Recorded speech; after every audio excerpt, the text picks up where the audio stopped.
Yesterday, I started to tell you about Fabian socialism and the influence that it has here in America. I had so much mail on it, and I tell you this every day, or I try to. Do not take my word for anything. Please, please. I don't ever want to hear you in an argument with somebody and saying, well, Glenn Beck told me. Don't. Don't quote me. Please. Know it yourself.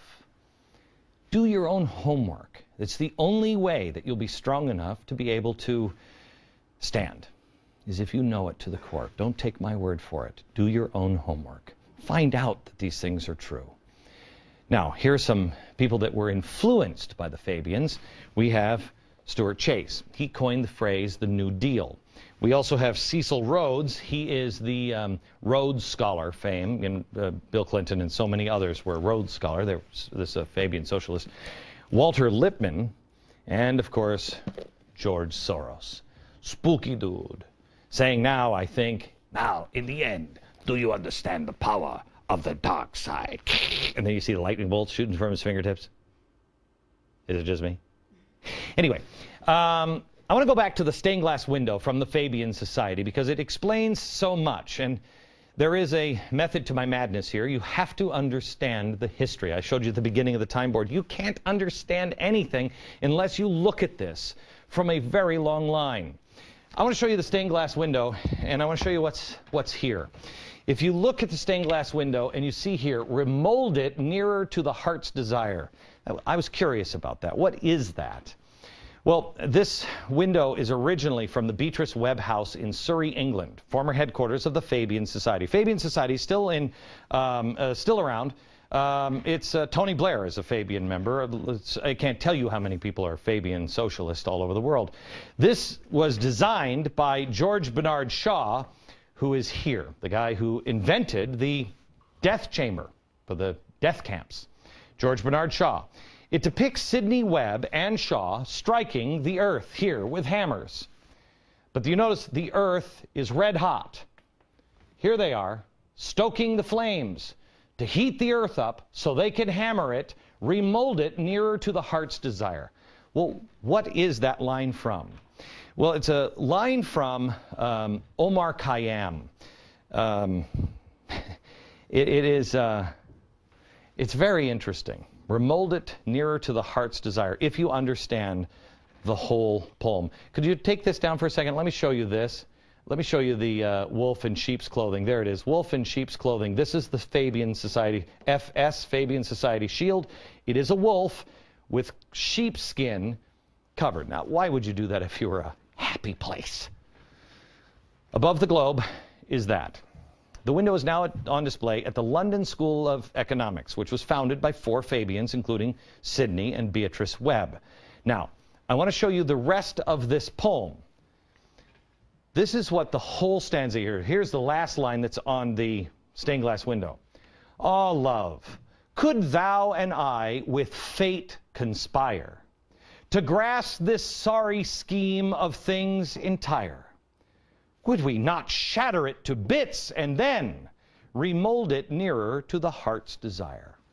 So, could you and I conspire with fate to grasp this sorry scheme of things entire and then shatter it to bits and remold it nearer to the heart's desire? The problem is, gang, this sounds crazy, but they're doing it. And it's not because they're evil. This is the root of American progressivism. I'm not telling you Fabian Society because it's irrelevant. Your new prime minister in Australia, I believe, is a Fabian Society member. Tony Blair was Fabian Society. England is riddled with Fabian Society members. These are the early 20th century American progressives. And these tactics are used here now. They're doing it. We showed you last night the 18 characteristics of replacing the free market system with what they said was state capitalism or socialism or fascism. In this book, they say that could be it, but we're just going to call it X for now.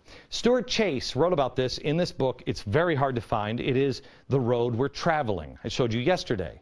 All 18 of them have been accomplished now. And some of them are being done right now for state capitalism.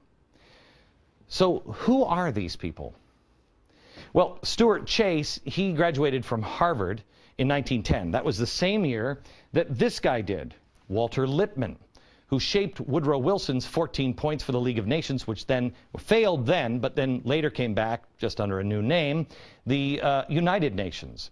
Lippmann said, quote, "I've come around to socialism as a creed. I do believe in it passionately and fearlessly. Not that all men are created equal, for that's a misapplication of democracy. I believe that the people must express themselves in an organized society where religion is the dynamic." These were the American pioneers of Fabian socialists throughout America. Lippmann carried it to the Wilson administration, later as an award-winning journalist, writing a syndicated newspaper column. Every journalist in America studies Walter Lippmann as he remolds the minds of journalists. Chase is the one that brought it to FDR. But to find the core of the insidious movement, we have to travel across the pond to Great Britain, where you'll find another man you've heard of 1,000 times because his legacy lives on. Cecil Rhodes. Ever heard of the Rhodes Scholarship?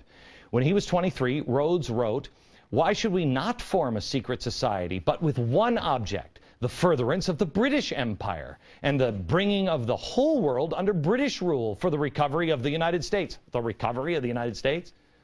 "For making the Anglo-Saxon race but one empire." There's your racism and eugenics again. What a dream, but yet it is probable, it is possible. Still, he went on to run De Beers Consolidated Mines, which at one point owned 90% of the world's production of diamonds. Isn't it interesting that all of the radical socialists were almost all wildly successful capitalists? It makes me think of this guy, de Tocqueville. This is democracy in America. Part one is how great it is and how it's going to change the world. Part two is, by the way, they're going to become people who try to change it and slam the door shut behind them because they'll have so much wealth. Now, this may all seem like ancient history, but I want to tie it next into the present. Stand by.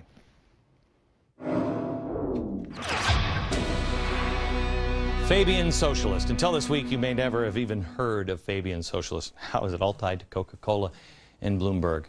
Well, they were the foundation of modern-day socialism and progressivism. We've talked about the man who coined the phrase the New Deal with his book, Stuart Chase, right here. Walter Lippmann. Walter Lippmann here. He was all over this area. And the Rhodes Scholarship legacy left by Fabian socialist co-founder Cecil Rhodes. In 1895, four people, four Fabians, started the London School of Economics. It is where the Fabian Society stained glass window now resides. It is the school where years later, all the way down here in 1949, a Hungarian named George Soros would enroll. He would graduate. He'd learn a lot there. He'd eventually move to New York and build a massive financial portfolio with what he learned. He became one of the world's most successful hedge fund managers, and by 1992, he was the guy that was given the title, the man who broke the Bank of England in 1992. This is when he speculated and helped devalue the British currency. But we all lovingly know this spooky dude is the man who funds the Center for American Progress, Free Press, Jim Wallace's Sojourners, the Tides Foundation, and a ton of other left-wing groups.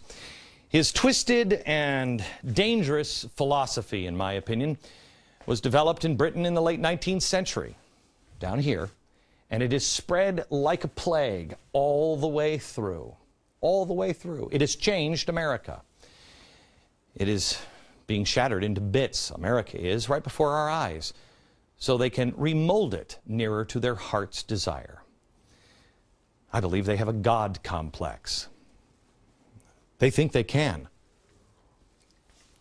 tell you what to drink, tell you what to drive, tell you how to spend, tell you what war should be fought, what shouldn't be, what charity is. They should do all of those things. Soros said, quote, "It is sort of a disease when you consider yourself some kind of God, the creator of everything, but I feel comfortable about it now since I began to live it out." Luckily, America has a different understanding of what God is. Only one God will win this battle.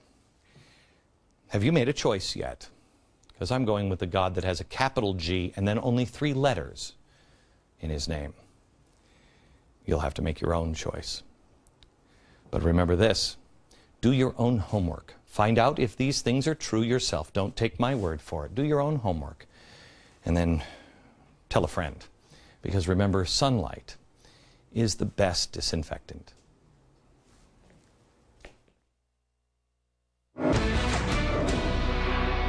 A friend of a Fabian socialist and a guy who learned his lesson with Rudyard Kipling. He wrote a poem called The God of the Copybook Heading.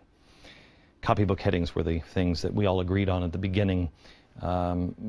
They just said, you know, God is good, and kids would write it down. God is good to practice their penmanship.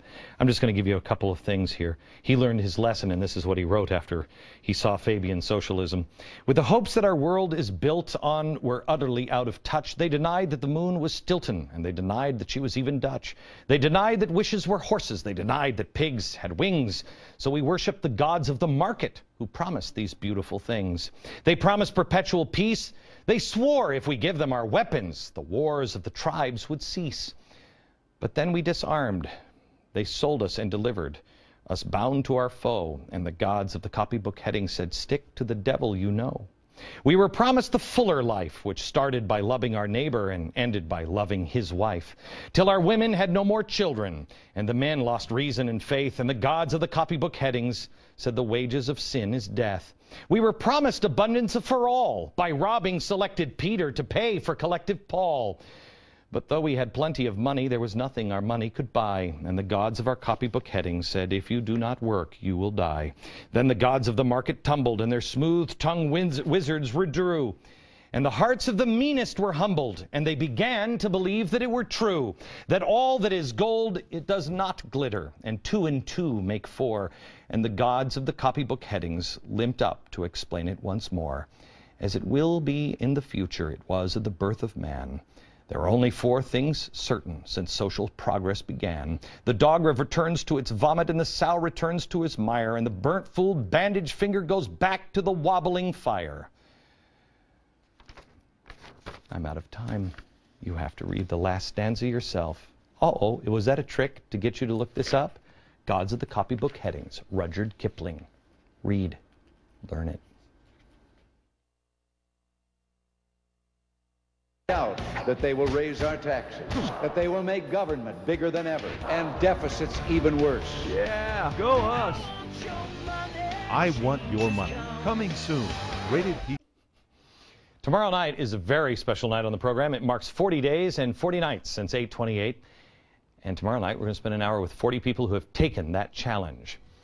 Has anything changed in their life? Oh, you don't want to miss this. Tomorrow night from New York. Good night, America.